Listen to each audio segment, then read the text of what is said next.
Redescubriendo nuestro pasado, con la pieza del mes del Museo Arqueológico Nacional.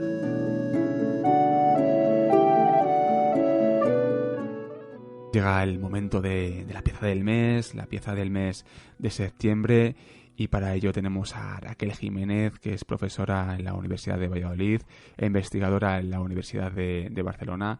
Y la pieza de este mes se trata nada más y nada menos de un Córnicen de Osuna. Ahora veremos lo que significa Córnicen, porque no lo sabemos. Hola Raquel, ¿cómo estás? Muy bien, gracias. Pues mira, la primera pregunta ya la tenemos. Córnicen, ¿qué significa?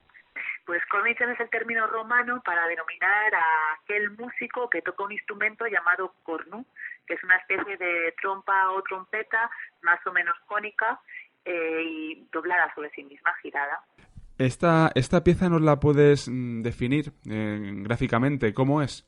Pues se trata de un relieve hecho en piedra caliza, bastante grande, con la imagen de un músico vestido con atuendo militar de influencia romana, tocando un instrumento musical que, como os decía, se llama cornu en latín, pero que es más bien probablemente un instrumento íbero de influencia mediterránea, y que además sería parte de un monumento funerario más grande, con relieves que muestran un combate entre dos facciones distintas, juegos también acrobáticos y otra serie de representaciones que solían ser típicas de los llamados juegos rituales o combates rituales funerarios que se hacían en honor a los difuntos o a los héroes de una sociedad o una comunidad ibera determinada.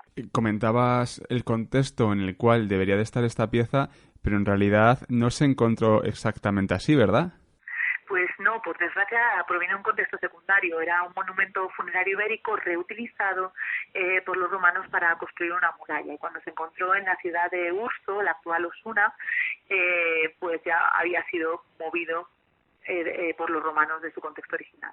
Hay una cuestión dentro del mundo íbero para conocerlo, para entenderlo, que son las fuentes, obviamente, ¿no? En el caso de la arqueología lo tenemos aquí con esta pieza, ¿no? Podemos ir viendo cosas, también en la epigrafía, aunque bueno, ya sabemos que la lengua íbera tiene muchas complicaciones, y luego la mirada de los otros, porque sabemos mucho de los íberos en fuentes escritas gracias a los clásicos romanos.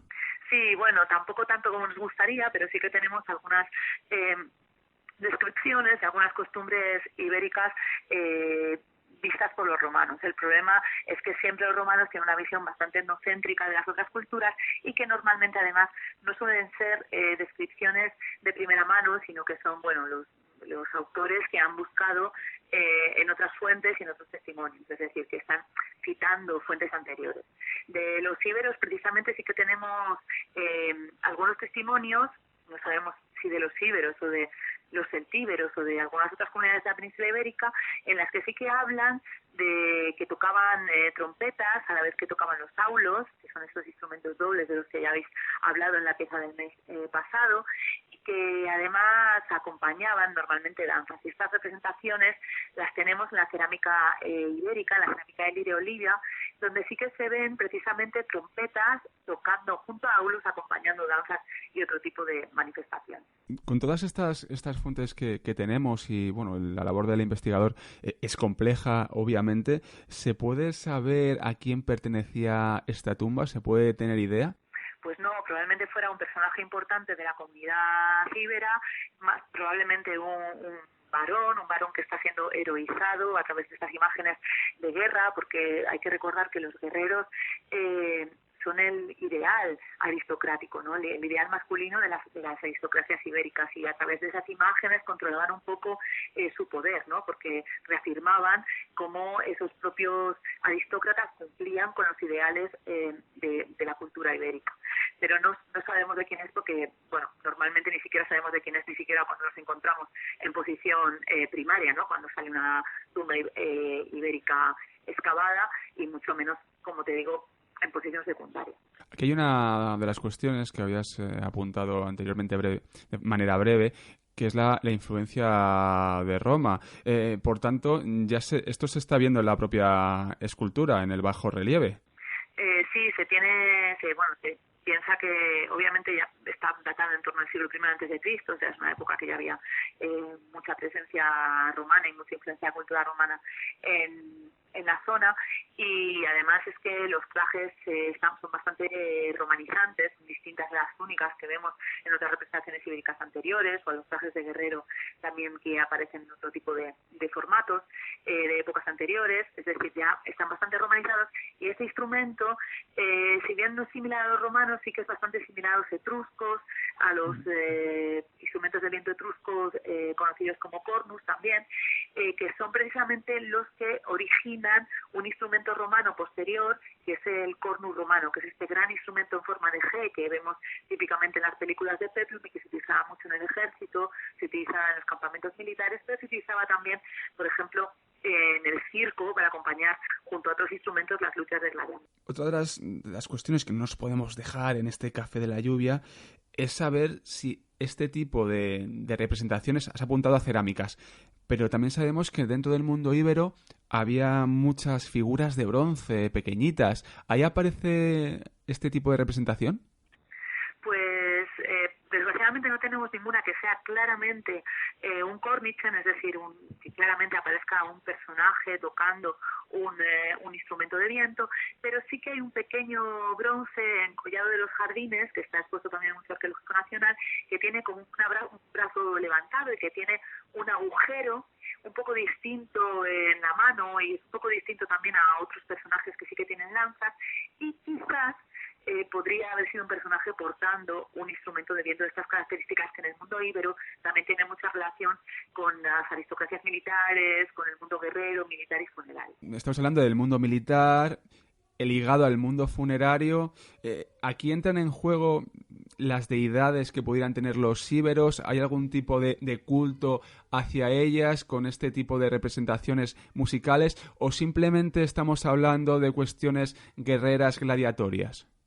Pues no lo sabemos, en realidad. Sí que parece que hubiera algún tipo de divinidad femenina relacionado con el aulos, este otro instrumento de viento doble con lengüeta típico del mundo ibérico, pero para las trompetas en realidad es que en toda la antigüedad, desde el antiguo Egipto, Mesopotamia, Grecia, con las trompetas rectas, más tarde las trompetas curvas en el mundo etrusco y romano, incluso si coges todas las trompetas metálicas europeas desde la edad del bronce, pero sobre todo en la edad del hierro, que hay muchísimas y son muy variadas, como los carnix, por ejemplo, como las trompetas de la edad del hierro irlandesas, incluso las trompetas numantinas de cerámica, todas parece que tienen un componente de uso en la guerra, pero también de uso ritual. Sociedades donde la guerra y el guerrero es importante, no solamente sus instrumentos sirven durante la batalla, si bien pueden ser con fines apotropaicos o de señalización, incluso para asustar al enemigo, como decían los romanos, sino también funcionan como elementos en las comunidades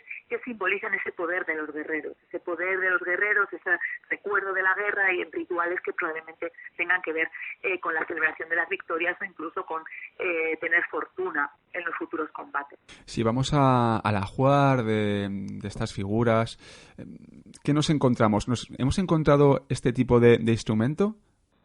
Pues estos instrumentos metálicos en la península ibérica no se han encontrado. Tenemos, como te digo, varias representaciones de cornus curvos ibéricos, varias trompetas rectas ibéricas.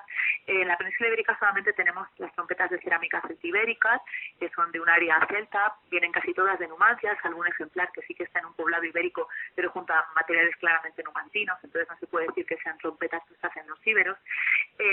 Sí que son muy parecidas estas ibéricas, tanto las rectas como las curvas, a los instrumentos etruscos que yo te mencionaba antes, a los cornus etruscos, que son hechos en finas capas de metal martilleadas, fabricadas normalmente en bronce o aleaciones cercanas al bronce, y también a las largas trompetas conocidas como litus, también del mundo etrusco.